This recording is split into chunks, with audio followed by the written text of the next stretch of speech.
simple excuse to say that if we can't find it, he's eaten it. So they hanged him because they thought he'd eaten a horse? Yes. We know of the man who became the king of Calabasas, but as night falls on his former home, who would feel the wrath of Miguel Leonis?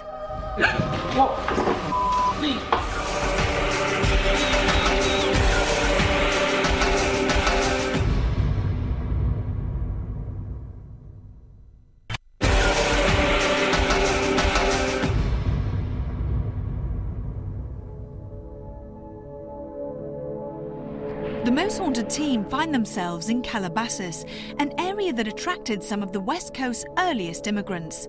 One such man was Miguel Leonis, whose ranch of the same name is our base for the day. And after encountering male belligerents in the living room, a delightful female energy appears to wait for us as we head up to the first floor. Since coming up onto this level here, I'm getting the walking of a woman, a lady, a good soul, but a mixed character. That's the way I can describe it at the moment. Oh, she was colourful. Was she very beautiful? Very. Really? Very vivacious. Yeah. She was a striker to a man's eyes. Really? She was married. I know she liked being paid compliments by men. She liked the company of men. Yeah. It's like saying this: I know who I'm going to be with tonight, but tomorrow night it'll be someone else. When he died in 1889, Miguel left behind not just his wealth, but also a wife.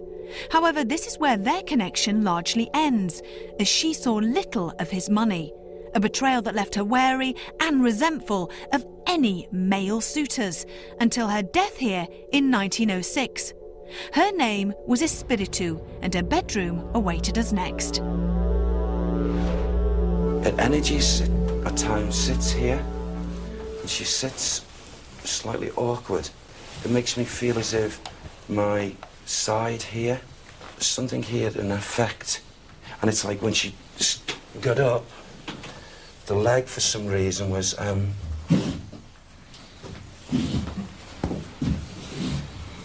so she walked, it's like an impediment. She endured that, but she was happy. Right. Sorry. As well as being a happy person, sorry to be blunt, it must have been quite painful for her. I feel it her was. nightly activities. Yeah, I feel it was, and I feel, you know, this is going to sound terrible, but that affected her. But the thought of her love affairs and what have you kept her on top. This feisty, strong woman lived a very healthy life, and indeed just a year before her death, Miguel Leonis' widow contested a fierce court battle that finally saw her win the land that her miserly husband had disinherited her of 16 years before. Earlier, David Wells had also visited this site, and he too found the heavy burden of male malevolence overbearing along the ground floor. So how are you feeling when you're looking here? It's really odd because outside I felt fine, but in here my energy's starting to change, and I'm starting to feel really heavy, because this is a big character. But Do you think he minds us being here?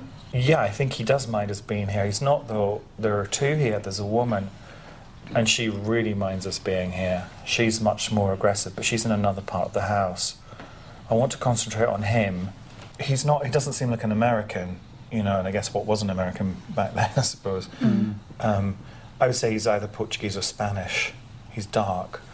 He's making my energy feel heavy because he is so, you know, he's so cold, he's so calculating. So what was his role here with the house? What connection?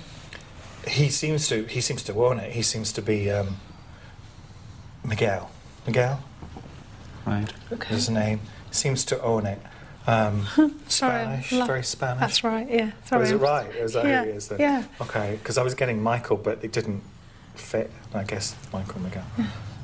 He's very much in that corner. It seems as if it's more of a... Let's go over there to the corner.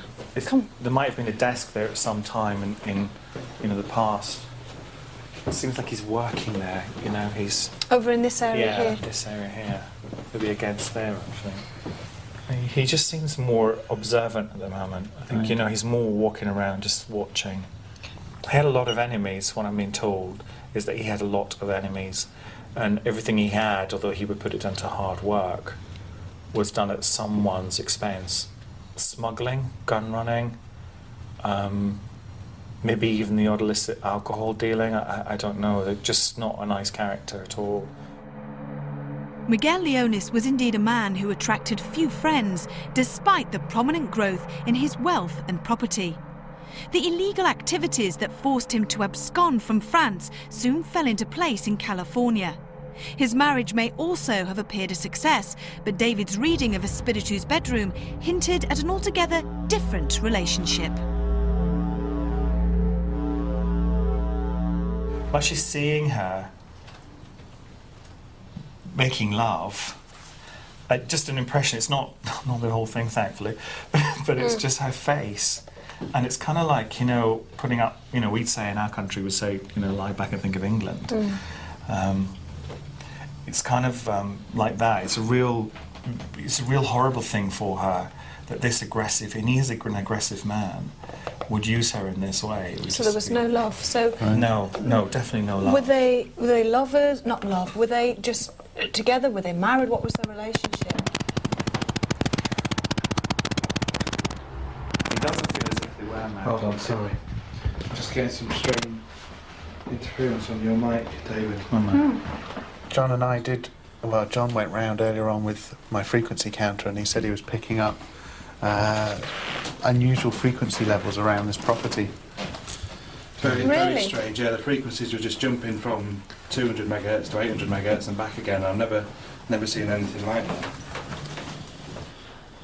There's nothing around that would cause that, is there? Nothing. Well, we were thinking maybe there's the train line, and he was saying possibility, I but don't know what a train I would. I don't know how that would. It was electrical.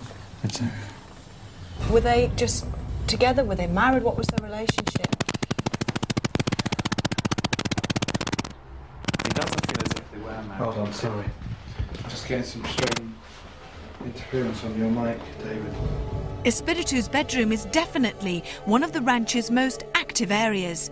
But even now we can find no explanation for the unusual frequency levels that initially interrupted only our psychic's microphone. And if Leonis Adobe's former landlady is angered by our presence, then a rational reason for her annoyance was about to be revealed.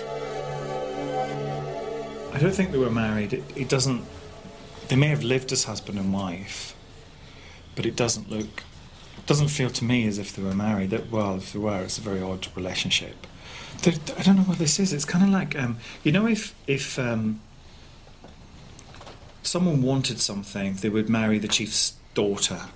Right. You know, they would take the chief's. There might not be any love there, but it was a political decision. It was the right thing to do, if you like, to achieve another goal. Any name with her? I can't get a name, but it's like an Indian thing. She's speaking some kind of derivative of Spanish. Right. You know, it's like a mixture interspersed with very guttural, what I would associate with you know, Native American Indian. Okay. I've got a name that he called it, which was Pig. What's Whatever it? Spanish is in Pig. That's nice. See, this is an indication of, I mean, I had that downstairs. He actually said to me, go upstairs and see the pig. What? He said that downstairs. Not nice, is it? You never tell us then. Well, no, because I wanted to I know. see what he meant. Now I want to see what he means. You can see her. Well, I have an image in my head of what she may have looked like, and it's